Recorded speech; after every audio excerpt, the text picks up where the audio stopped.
Well, hello all. Welcome to RPG with DBJ. I am your host, DBJ. Um, Today we are going to talk about beasts. And not just beast in the general form. We take this theme of beasts all week long. And today, which is Third Pillar Thursday, we are going to talk about the third pillar of gaming, which is exploration. Now, my particular desire is to take exploration and fill all the gaps, take all the divergent elements of the gaming world, in the gaming world of exploration, and combine it together. Puzzles, hey, uh, everything from puzzles to traps to riddles and obstacles and all of those physical uh, physical hazards that we know of in our real world, and of course we can add into our gaming world and attempt to use them much like movies. I'm a very visual person, so um, I imagine expansive locations and dynamic locations and places where stunt work is done. And so how do we wrap that up into our game and use that in our tabletop role-playing experience? Well, that's what we're going to talk about. So this week we've been talking about beasts, wild animals, maybe even some fantastical creatures and insects and such that exist in our world, in our gaming world, that are, I would say, relatively normal or normally seen in the world. Maybe in someone's world, a Pegasus or a Griffin is a natural part of the ecology, as opposed to maybe being created by a wizard or something of that nature. So, okay, now that we went through that, the creatives, the community, the kind folks are always welcome here, as well as the collegiates and classmates.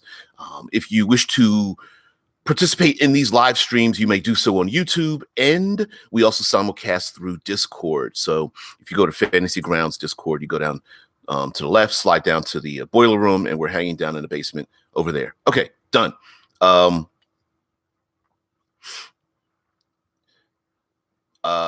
Yeah, Tesla. I we happen off camera. We happen to be talking about the SRD, and I have to disagree with there being 12 dinosaurs in the SRD. Somewhere, unless they've done an update, I yeah, because during these talks, I actually looked it up, and it was like T-Rex, yay, Triceratops, yay, and so unless they've updated it. Now, 3.5, I'm not familiar with 3.5's SRD, but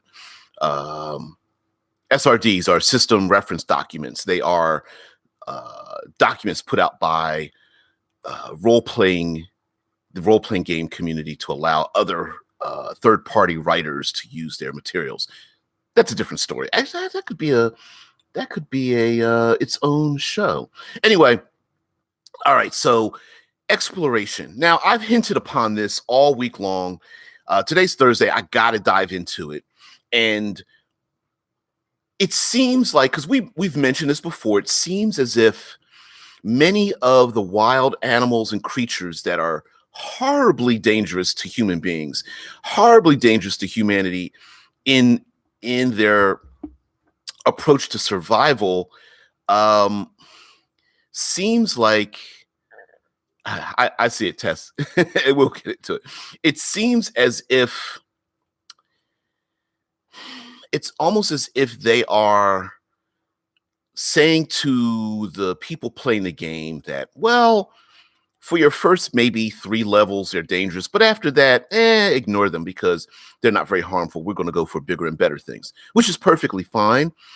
But I would challenge some that, oh, sure, would a tiger or a shark or a bear be a threat to 12th level characters? No, at that point, they're superheroes. But I would challenge many that the environment, which tends to not be a thing that is heavily emphasized at all in many tabletop role-playing games, has a dramatic effect on our interaction with a lot of those animals. So, for example, I would say to you that it's not the act of being attacked by a shark. it's the attack. It's the effect of being attacked by a shark while you're underwater, or at least in a depth of water in which the shark has the advantage. The same for me would go with a lot of aquatic animals, crocodiles and alligators and uh, octopi. And then, of course, once you start ramping up their sizes, as you start going, as we start going into the dire creatures and the giant sized creatures like giant crabs and such, getting pulled down into water and being submerged, um, being dragged down into swampy waters and being dragged or pushed off of a ship or a boat or something into a river.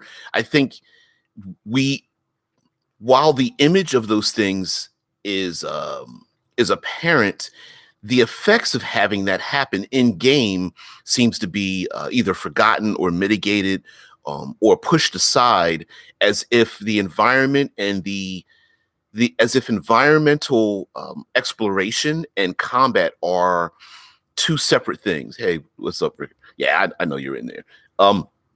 So my contention is that the environment is something that everybody it, it's a muscle, I believe, that is atrophied over time or has not been used, and so can seem a little bit uncomfortable. And I feel like it behooves us not to do that. And it's a great tool to have in the back pocket as a GM, because the environment is something that is neutral. You don't necessarily have to explain it so much to get it by. Yeah, um, like Rickard brings up, so lots of layer actions today. Hey, yeah, hell yeah. And my contention about something such as layer actions, I feel like the layers themselves, there are many creatures that have a lair, but I also feel like those layers should be divorced from the creatures themselves, not so-called controlled or under the auspice of a creature. Yes, I know beholders and black dragons and fiends and all those kind of things live in places where liches and all that kind of business live in places where they do have a lair specifically built and designed and powered by their will. But I'm saying that a shark in the open sea is in its own lair, but that lair does not change or shift or correspond to its own actions and mentality. That if you go into a swamp, you will be attacked by bugs, and there will be, dark waters that you can't see into, and there, there will be parasites and such. And there are plenty of animals that exist in the wild who pretty much they live in the region in which benefits them physically, right? Rickard says, I think the layer actions simulate the creature's advantage in their natural environment. I personally picture it that way, but I've heard it referenced as if when the layer has its actions, that people layer it as if it is acting in the benefit of the creature that lives there. And so I consider it that way, but I think sometimes it's set as if it belongs to that creature, because layers are not associated with outside of those creatures, right? If you take a pack of winter wolves, or you take a polar bear, or you take a yeti, they're all winter creatures, and they all exist in the deep frozen landscapes with blizzards and heavy snow and frozen lakes, et cetera, et cetera. Frigid cold by itself that could, that could, give frostbite to people if they are, left unprotected and such.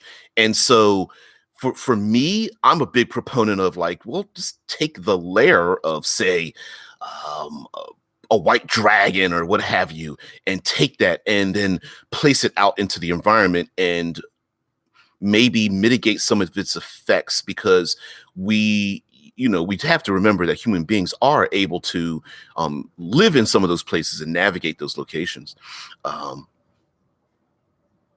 Yeah, as Rickard says, so while the lair actions can be neutral, I would probably do it so that it doesn't affect the creatures that lives there. Reliquary says it is also a reflection of their personality too. Sharks might have hunting grounds, but they do change if their food source isn't there. Sharks aren't self-aware like a human or beholder is. It has animal instincts, whereas a beholder thinks on practicality, etc. I agree, and now not everything is native to its location, right? PCs are tracking orcs that kidnapped a princess, and they too can go into a frozen landscape, for example, right? And while the PCs are bounty hunters tracking down the people who kidnapped the princess, there is also the chance that you have yourselves an encounter in which is a species, sentient or not, that is not native to the location, affecting all of the beings that are there. So that's my point in divorcing lairs versus the creatures that are there. But we're talking about beasts, so I absolutely, that point of the beast being comfortable in those locations, a shark being comfortable in its hunting grounds, a giant spider being comfortable in its own webs,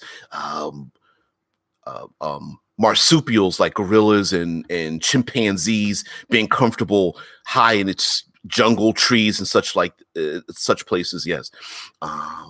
Boom. And definitely beholders would be thinking practically.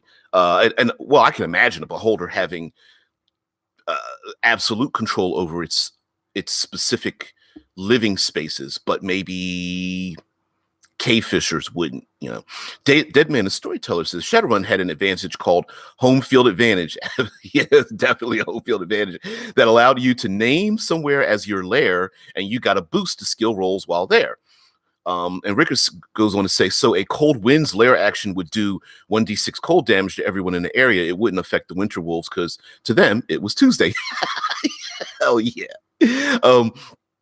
So my purpose in promoting the separation of lairs and the creatures that have them, i.e. the white dragon and its wintry lair, is the fact that those things would exist anyway. And honestly, unless you have a player who is truly holding on to the rules as written kind of thing, including the environment, to me, allows us to modulate tension and pressure and ramp up the dangers involved in dealing with something. Dealing with a pack of 6 winter wolves might be easy in an open field where the environment has no effect. It might be extremely deadly during a blizzard standing on a frozen lake, right? And I also feel like the environments allow us to do things that normally aren't, that could be extremely combat related, but normally fall outside of the area of I hit it and it hits me.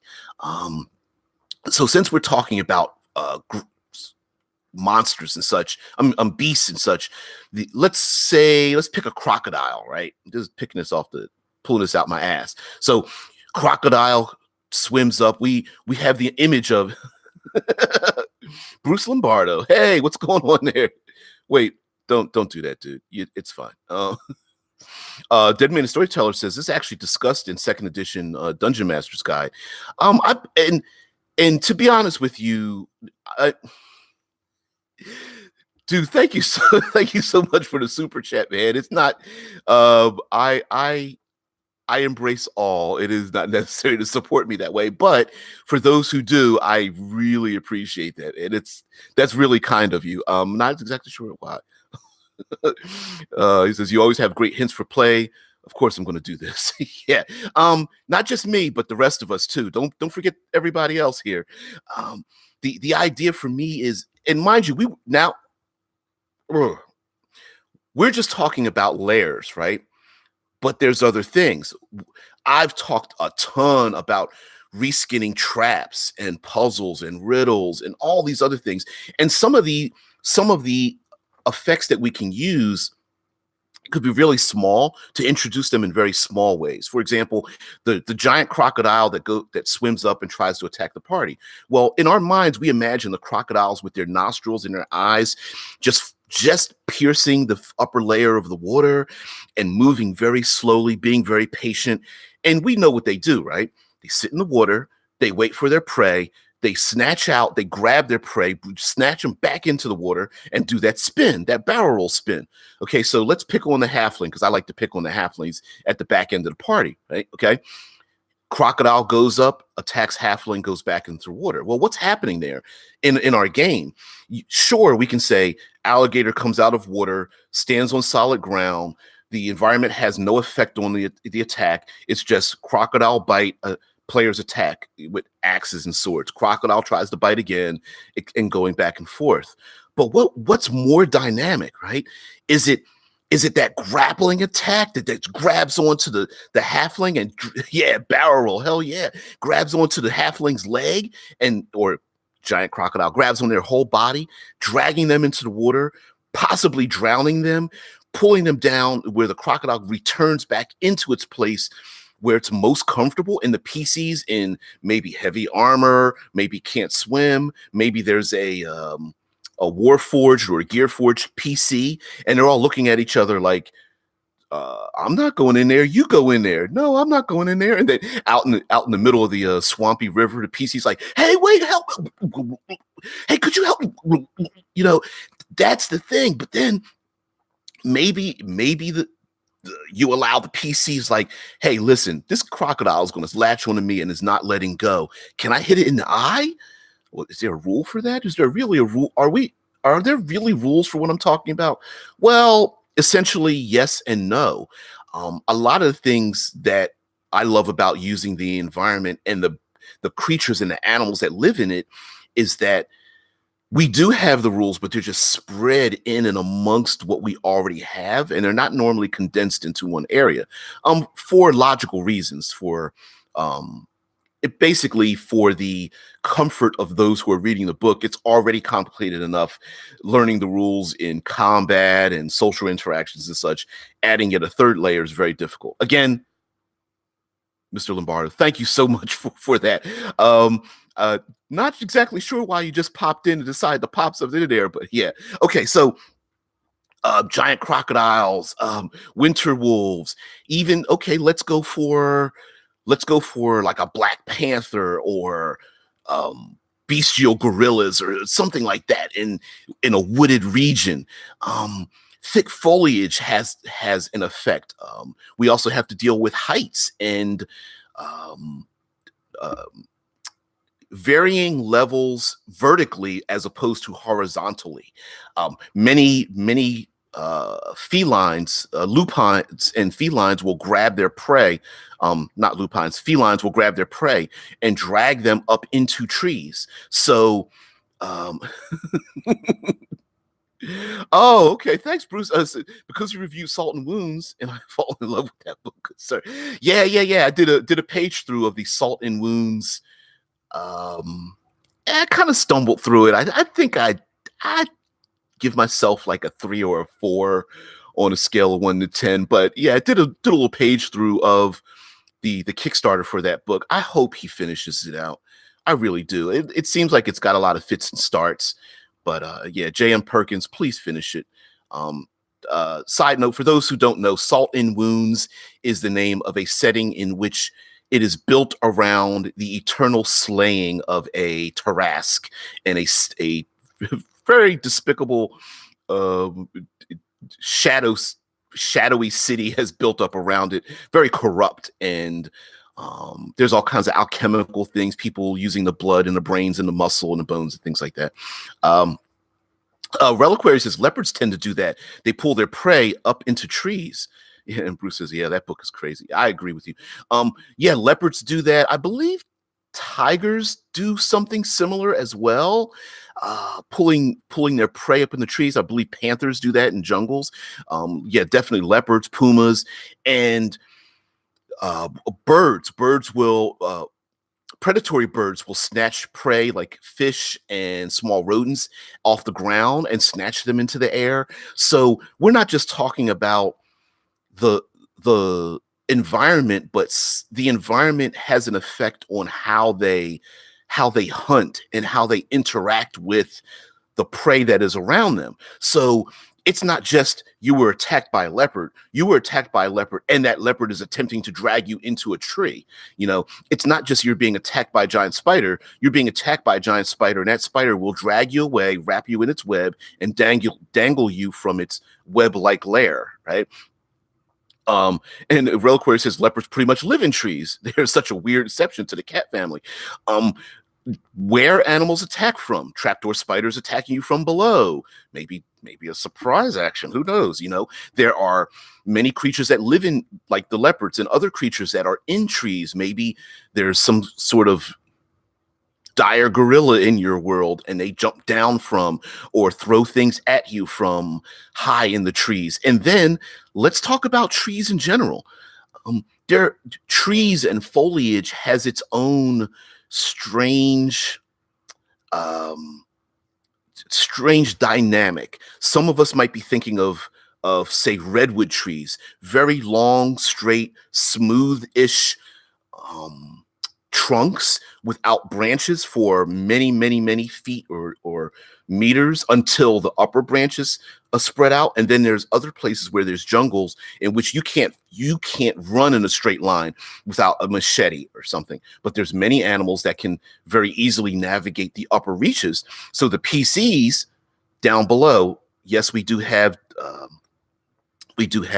difficult terrain, which I think is it's nice, but to me, it's not dynamic. But then what about the things swinging along in the vines and trees above you, right? PCs stuck in difficult terrain, creatures in the air above you, they aren't, okay? So that in and of itself is an issue. Maybe the foliage is so thick it offers half cover or 3/4 cover to anything living there. I've often brought up the fact that fog and mist and steam and smoke is its own hazard. Torrential rains, the weather systems itself, blizzards are its own hazards. I don't know if any of you have looked up. I'm sorry. Reliquary says, 87 says, you can learn a lot from just observing animals in nature and incorporate that into your role play. At least that is what I do. Absolutely. Thank you very much for that. Again, like you said, just looking at creatures in nature and looking at what they do. Hell, I've got cats, and if you ever see them stalk each other, they will sit around a corner and their rear end starts to shake a little bit and their eyeballs get a little big and they pause before they pounce and such. Yeah, that's a thing. Having us change their behaviors. Maybe they do hit and run tactics. There's plenty of animals that if a crocodile doesn't snatch their prey, they slide right back into the water.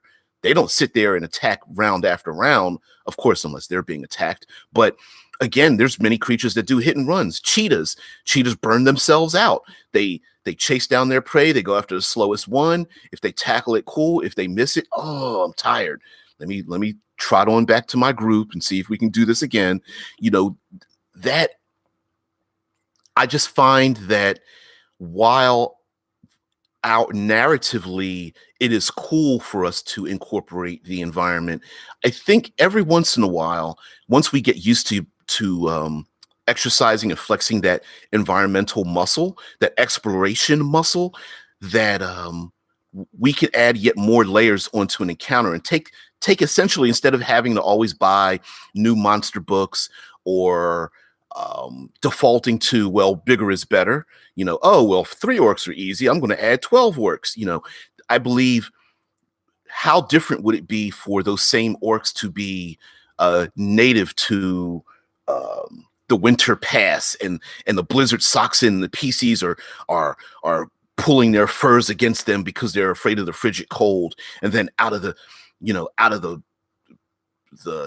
distance of the blizzard, then the PCs being able to unsee much further than their hand in front of their face, a spear launches out and just barely misses one of the PCs, and they look out and they see shadowy figures and they're unsure how many are out there, and they're moving silently. Maybe the halfling, again, I got to pick on the halfling, gets his mouth is held and snatched into the a dozen feet into the blizzard, and suddenly the halfling disappears, and no one can hear anything because of blowing winds. And the woodland archer tries to fire a few arrows, but the winds are just too much, giving them maybe disadvantage or something. You know what I mean? Maybe the orcs are corralling the PCs and circling around them, maybe giving them advantage on their stealth checks or whatever. Those are the kind of things, those encounters. And yes, I can hear some people out there, maybe not you guys, but I can hear some players going out there like, oh, well, if you do that, you're just going to nerf my character. Well, on a honest level, the answer to that would be yes in this particular encounter. And I feel like if we are unable to exercise our creative muscles and creative problem solving muscles, we will always default back into, well, my PC can't do a thing, so this sucks, right? Reliquary goes on to say that you could use the difficult terrain, but then incorporate dex or acrobatics or athletics checks when navigating the high canopies in, say, the rainforests of Chult. Yeah, that's how yeah. Oh yeah. Now, mind you, there are PCs that can easily navigate those things. You get yourself a jungle related druid or ranger or something, whatever. They're going to flow through that like it's not a big deal. But my contention is, sure, now that just means that PC is able to shine. Maybe the others can't. Here I'm going to pull this out to hit upon something Bruce kind of hinted upon. And brought it to my attention. How many times have we looked up whether you must see your target for a spell or spell-like ability for it to take effect? Okay, so you're in a fog-shrouded valley. You're in a dense jungle, and stepping just a few meters away from your party, you are unseen. You may be able to hear them, but you can't see them.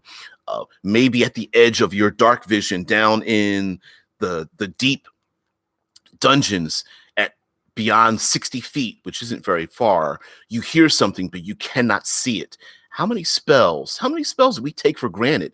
The magic missiles, the cure spells, I'm not talking about the fireballs and the lightning bolts, but there's plenty of them out there. The charm and hold spells, the sleep spells that I believe, and don't hold me to this, there's plenty of them out there that we take for granted, but they don't work unless you can see your target.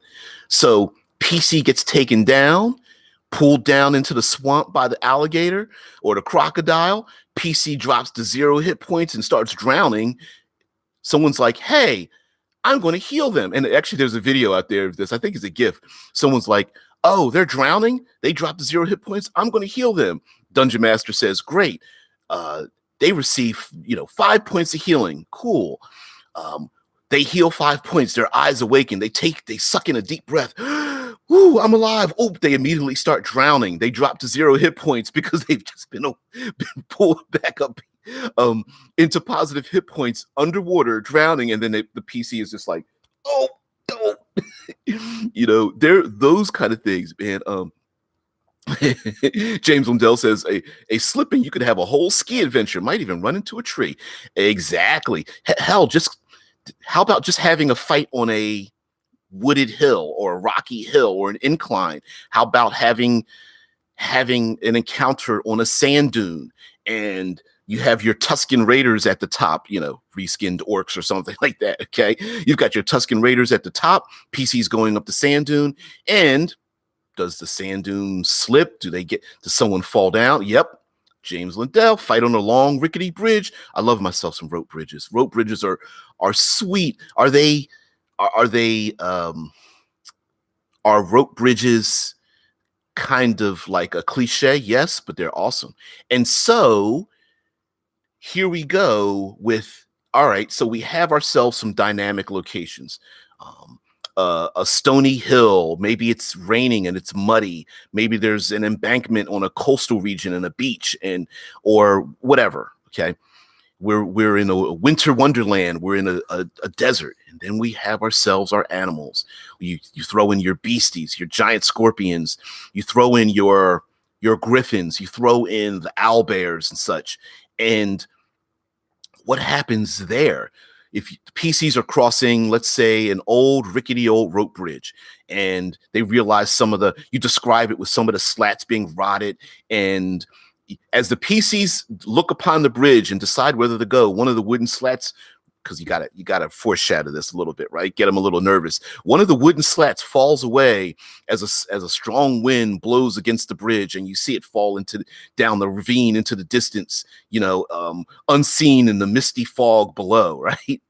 And they're like, well, I don't know. Should we go? I'm not going to go across it fast. Hey, Halfling, you go first. You're a lucky one. So Halfling goes across, maybe makes a couple of maybe dex or like athletics or acrobatics checks, i.e., we're from reliquary from above, right? Making some of those skill checks, adding those skill checks in the combat, right? There's nothing stopping us from doing that. All right, gets across. Maybe you say, you know what, if you move at half speed, I'll give you advantage on those rolls. And you're like, okay. All of a sudden, the cave bear or the owl bear shows up, and the PCs are like, dude, we need to run across. And you go, are you sure you want to have more than one PC go across at one time? I don't know. Are you going to run across the bridge? It might be a little dangerous. Yeah, I'm going to take a dash action. All right. So last time I asked the halfling to make 4 athletics checks. He was moving slow, but I gave him advantage. For you, since you're moving twice as fast, I'm only asking for 2, but both of them are at disadvantage, And what I love about using environment is all of that I'm saying, you throw that in the player's hands. Give them an option. What are you going to do? You're going to run, or you move slow? That's up to you. You guys got your asses kicked by the owlbear before. It circled around because it thought it was, it was coming after. It thought you were coming after its little babies, its little, owl-head swivel-headed bear babies or something. And the first level PCs are like, we're running across, all 3 of us at the same time. Okay, well, you're adding extra weight. Let's roll some dice or something. You know what I mean? To me, that what I find sometimes is missing is the tension involved. It is I bring this up all the time about the first Lord of the Rings Fellowship of the Ring encounter, where they go down the steps without handrails, of course, and they're running down the steps in Mordor, and the steps start to crumble, and they're also being attacked by creatures on, I believe they were goblins. I think they called them goblins. Anyway, I think they were throwing javelins or firing crossbows bolts at them, and each part of it, it was escalating. They're being attacked. Oh no, the space between the steps is even bigger. Oh no, the steps are starting to crumble. We have to time it correctly. And for me, that's what we want. Even if you're not used to doing it, you add something simple in there. Okay, the DC's only 10 to overcome this thing, to walk across the frozen lake. Oh, DC 10? I can make that easy. Hell, in my plate mail armor and my paladin can easily keep their footing across the frozen lake. Cool. Okay, then as you hit the midpoint of the frozen lake, you see the winter wolves are on your tail. They step off the shore and start running across the frozen lake towards you. You're like, they're running across the you guys run, I'll stay here and use my battle axe and split the ice. Would that work? And my response to something like that is, I don't know, but let's find out, right? Don't be scared of that. James Lindell says, or tie a rope to the pole and to yourself and jump off and hang there until the bear gives up and moves on. That's a unique way of getting around that. But yes, you could dangle from a rope bridge. You could set it on fire. You could cut the rope bridge. NPCs could cut that rope bridge. You could be attacked by pterodactyls or giant birds or some other flying nasty. Maybe bats coming when the sun goes down. There are bats in caves nearby. Who knows? But yeah, being attacked by pterodactyls isn't in and of itself dangerous, although it could be depending on your level of your character. Being attacked by a flock of pterodactyls on a rickety old rope bridge adds to that drama, right? Okay, here's another one. PC's cave bear or owl bear, whatever it is, comes on rope bridge. Which is more effective? With the PC hacking at it with a battle axe 3 or 4 times, or would it be, say, using a spell like Gust of Wind, or I don't know, maybe the strong PC grapples it and throws it over the edge, right? Which one's more effective? Well, tossing something over the edge of a cliff or a rope bridge or any other kind of nasty embankment or something is probably more effective than hitting it 3 times knowing that you'll kill it because you've got the monster manual memorized. So I love using the environment. I think there are many predatory animals that specifically use the environment to their benefit. They will hyenas are some of the worst in the fact that they attack not just as pack animals, but they will literally split up to run the slowest members of herds, to exhaust them, to trap them against, say, a river or some other kind of obstacle, let's say a valley or a rocky ridge, which they cannot scale. And then those hyenas will then circle in around them. And so there's plenty of instinctual beasties that will do things to people, to their prey. Now, of course, PCs may not react in the way that they're expecting, but pack animals will surround prey. They will run them down. They will cause exhaustion. Those winter wolves may not attack out of the wild until 3 days later, and the PCs are low on food and tired and stumbling along. And maybe one of their party, one of the henchmen or something, succumbs to frostbite and dies in the cold overnight.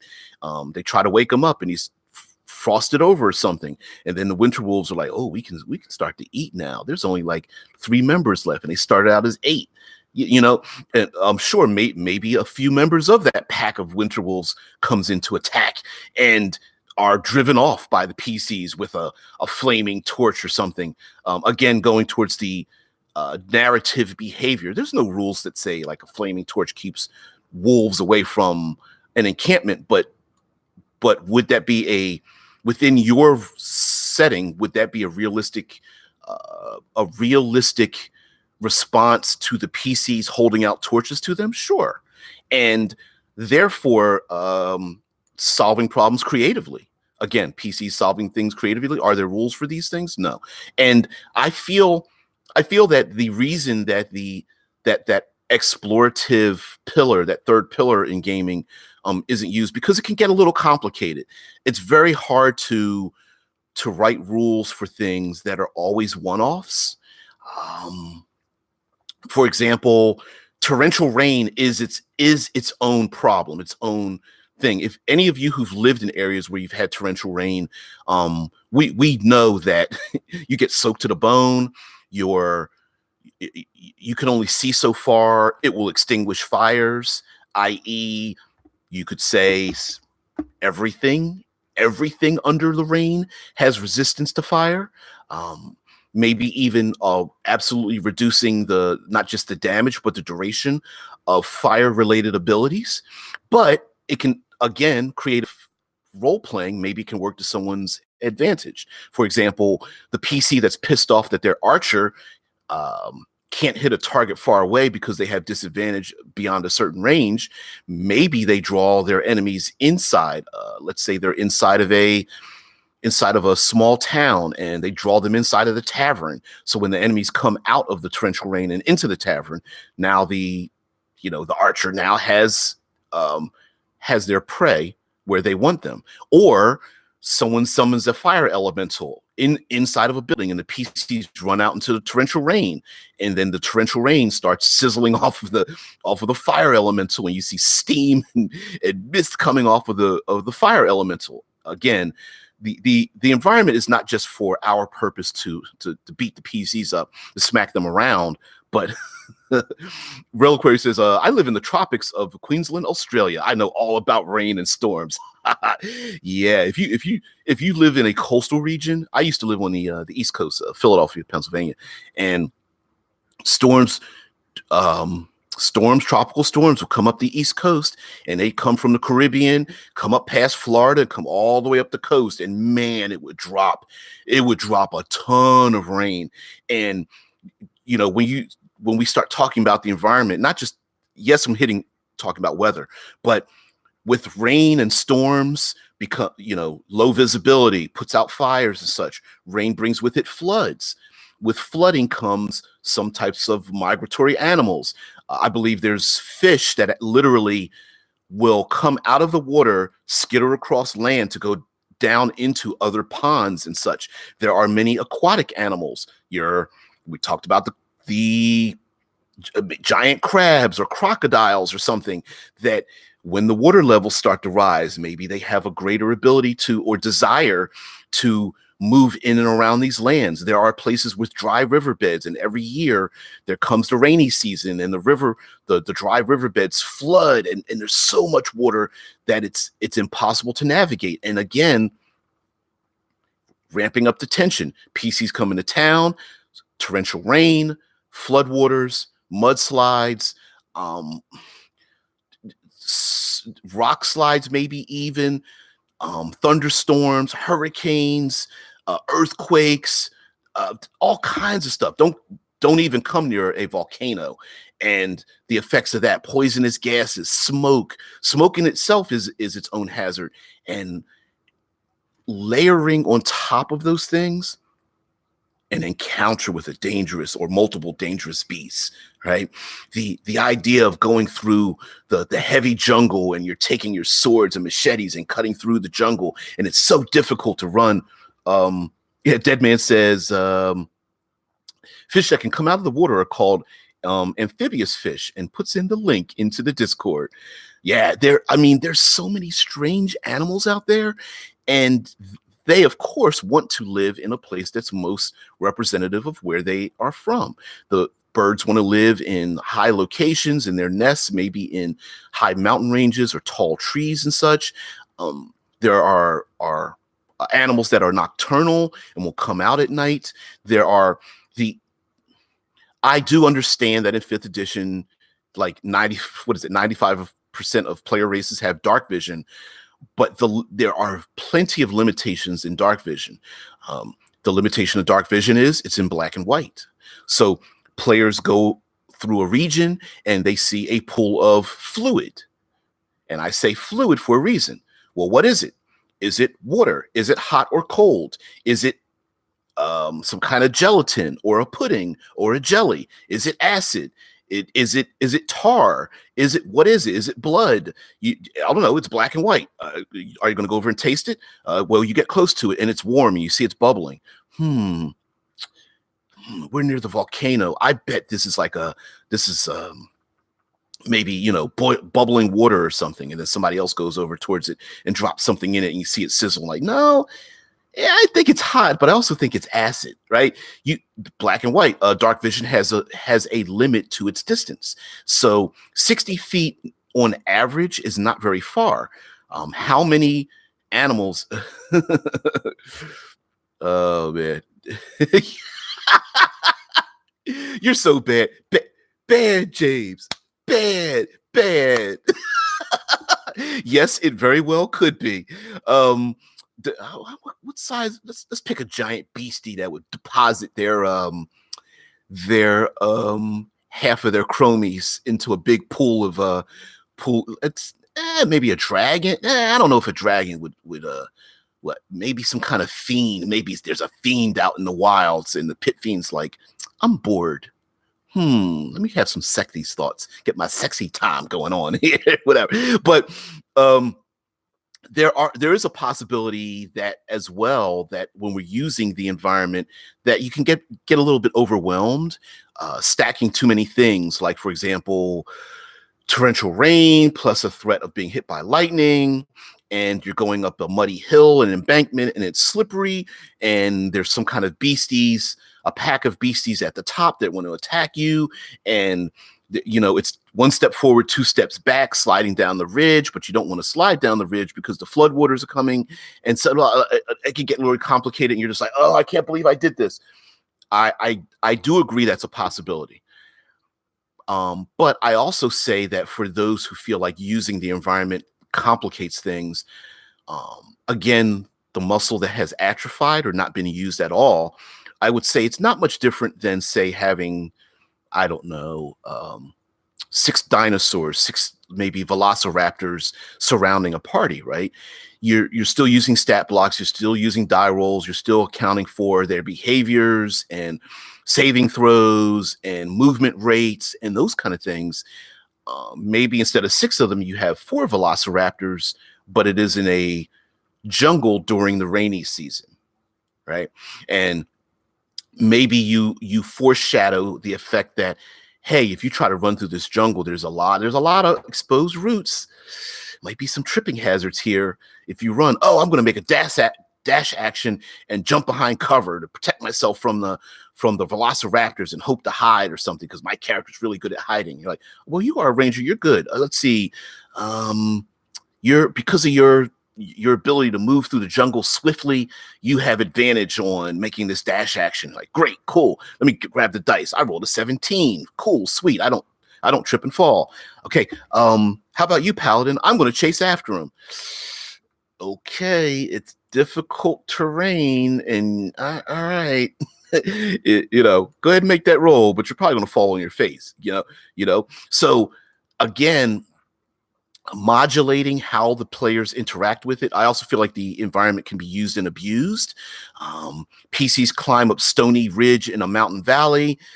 Some kind of bestial creatures are down below. Maybe let's pick something like something serpentine, or I love myself some boulets, some land sharks. So they're digging in and around the ground. They're at the bottom of the valley. They start scrambling up the mountain ridge. One of the PCs is like, can we knock you were saying that the rocks are slowly tumbling down into the ridge like it's ready to fall. Could I knock these down? Go ahead, make an intelligence check, or whatever the case might be, right?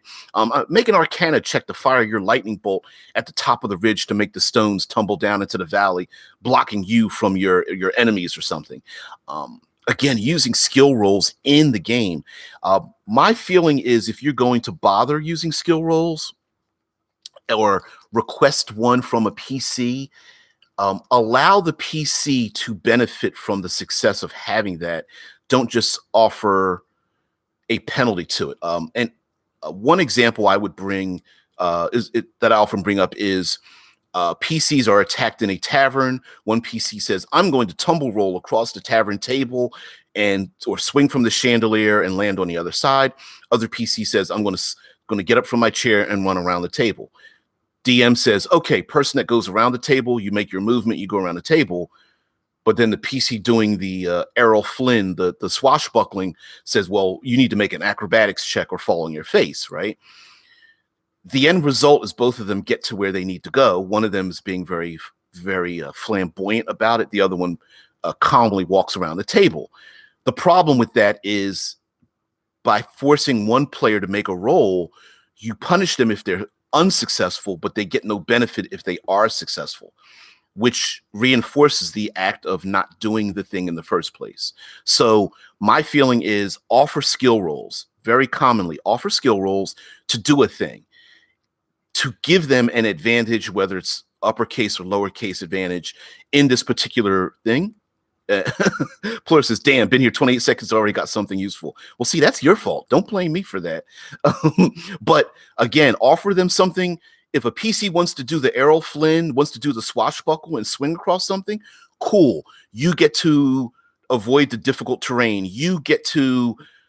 I'll grant you advantage on your next initiative attack. I'm going to allow you to those opportunity attacks, you swing across all the enemies in front of you, and we're just going to say you avoid all opportunity attacks. Oh, there's hazardous spikes or lava or acid or the flash floods are, there's powerful flash floods or riptides. You are going to do a running jump and try to jump across the ravine. You did it. You avoid that hazard completely. Keep on getting up. I'll give you advantage on your next roll or something because you jumped over the enemies and landed behind enemy lines or something, right?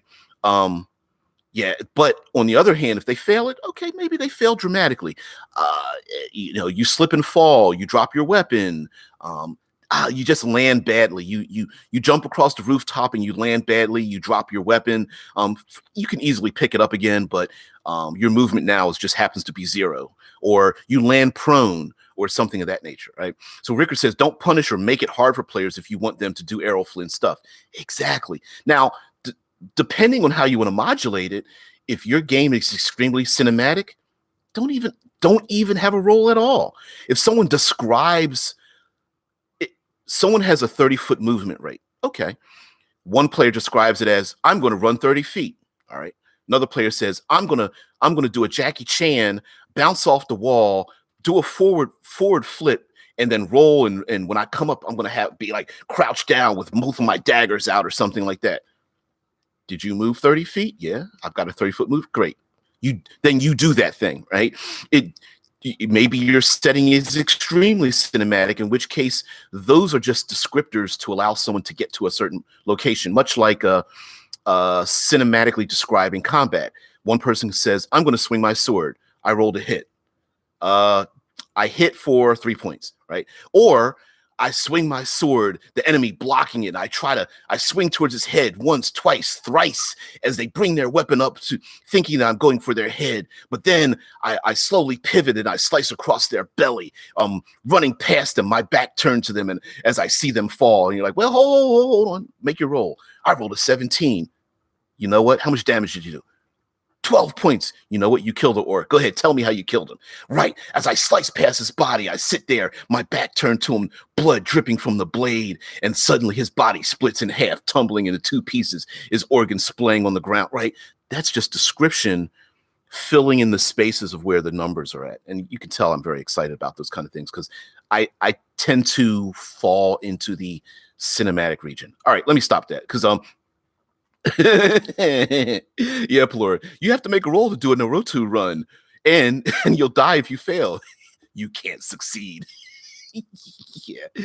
Oh, yeah. Save or die things. Those are ancient ones. So, all right. So, beasties, environment. So, I talked about the weather, right? I talked about rain and snow and blizzards and high winds and all that kind of crap, right? Talked about heights. You can climb up cliff sides and being attacked there, rope bridges and tree lines and jungles and all that kind of stuff. But those aren't the only places we can have encounters, even with some of our nasties.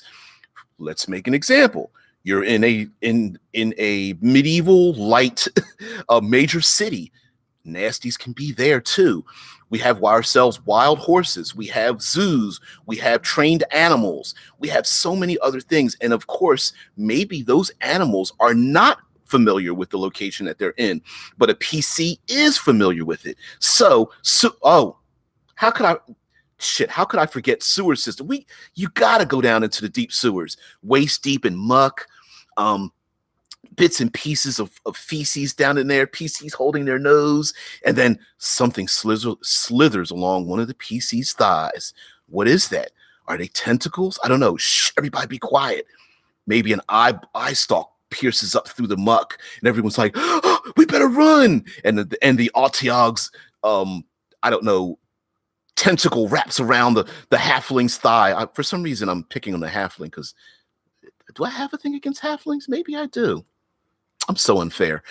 So something grabs around the halfling's thigh, pulling them under the water, and all the pieces like, where'd he go? Can we say Star Wars trash compactor? Right? I'm going to fire down into the water. You don't see anything. It's too dark. I have my the wizards, like I have my staff with the light spell on it. Yes. Above the waterline, it is extremely illuminated. Below the waterline, it's not. Plur says halflings are trash. That's true. You guys are so wrong. I'm just doing that as an example.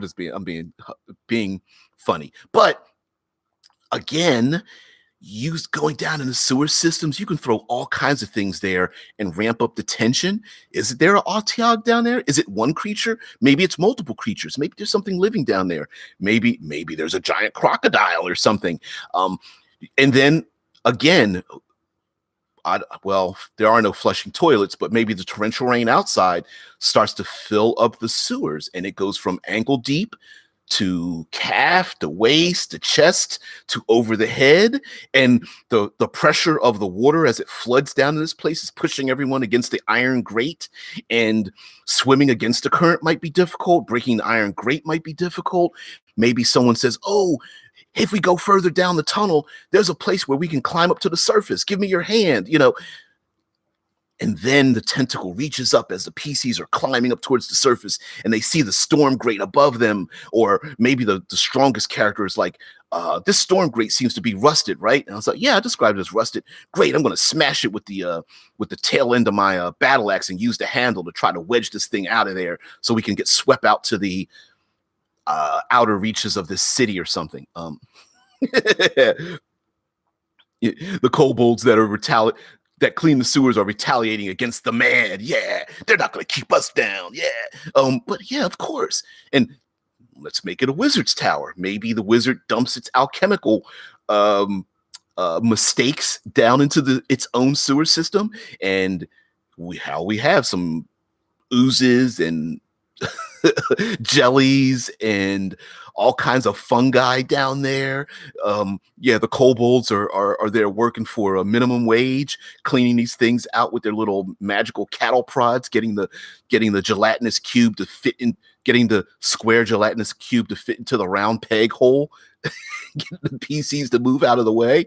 I mean, who knows? You could have a ton of fun, but even in man-made locations, you can offer the PCs the ability to use and abuse the environment, such as a narrow alley and a very large creature such as the owlbear that escaped from the zoo, or the dinosaurs that are rampaging through the streets. You know, the T-Rex that cannot reach the players because they have ducked underneath something like a wagon or crawl space of a home, or gotten in between an alley that's very narrow between two buildings, and the creature cannot reach them except maybe it can reach overhead and climbs on the roofs and can only reach maybe one claw down to them. Oh, sorry, Rick, you got to get back to work. But yes, the environment and creatures and the animals that live in it, I think, while a CR1 creature won't challenge, say, a 12th level party, a CR1 creature in its own environment is probably pretty nasty and could probably increase itself to maybe a CR3 or 4 styled creature. Now, how you modulate these dangers, I think if you're not used to doing it at all, might be a little difficult, but doing it a little bit at a time, I think, really counts. And of course, let me not forget BFF creatures, Russian stacking dial creatures that are stacked upon each other in their own environments. You know, the swamp with the treants with bats hanging from its limbs. It is the infected creature running through the woods after the PCs because it's infected with rabies or some other kind of parasite or something. And when the PCs attack it and split open its belly, there are fist-sized maggots climbing out of its internal organs or something.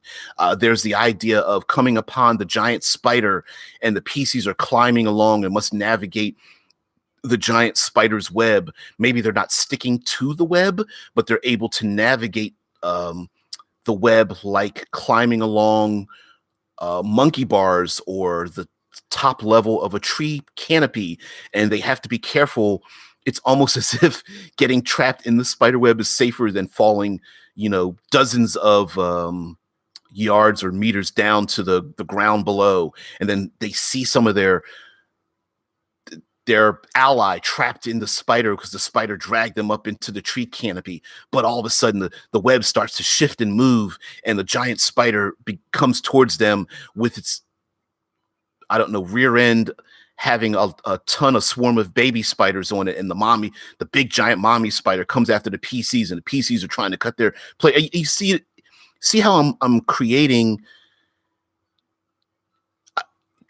something other than just a flat plane, typical roll initiative. I attack it, it attacks me, but creating a dynamic situation.